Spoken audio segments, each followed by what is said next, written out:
Hello there. Want to talk today about ISO settings for the GoPro Hero 9 or GoPro Hero 10. Now, I commented on Danny Black's video not so long ago. Was it a post? He did a community post. Anyway, he was asked. One of his viewers were asking what the best settings were for a GoPro Hero 9 or 10, and I said that I was running a maximum of ISO 400. And he said that he was told that he should be using an ISO of 1200. Well, that's far too high.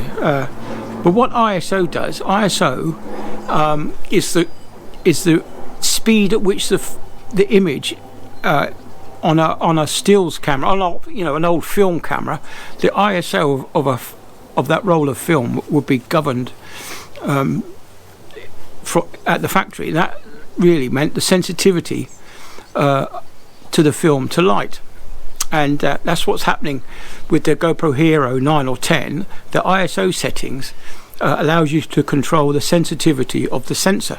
Obviously, if you have your ISO up to, I think it goes as far as 3600, that will mean that the film becomes very, very grainy.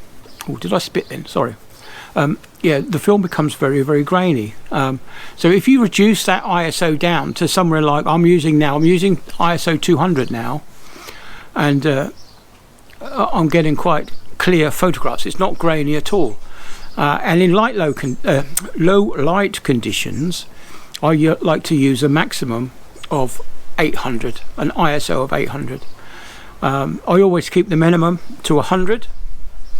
Except on doing night lapse. When I'm doing a night lapse, I might actually boost the minimum ISO setting to 800 and have the maximum set at 800, just so I can get the sky and the stars coming through. Sometimes I might use an ISO of 400 with an ISO maximum of 800, depending on if the moon's out. If the moon comes across the sky, it does tend to burn everything out, so that's why I've fit in an ISO minimum of 400. It just cuts out that bright moonlight.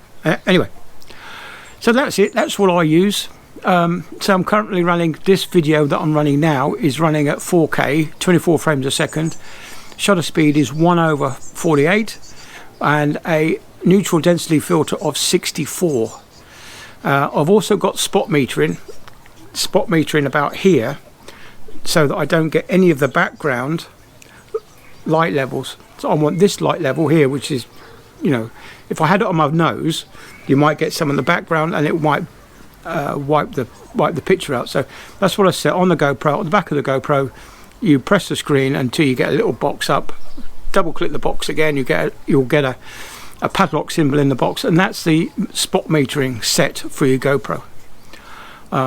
Yeah, so anyway, so that's it. That's what I use. If you're using a tripod, turn your ISO down and turn your hypersmooth off. That's the only tip I can give you.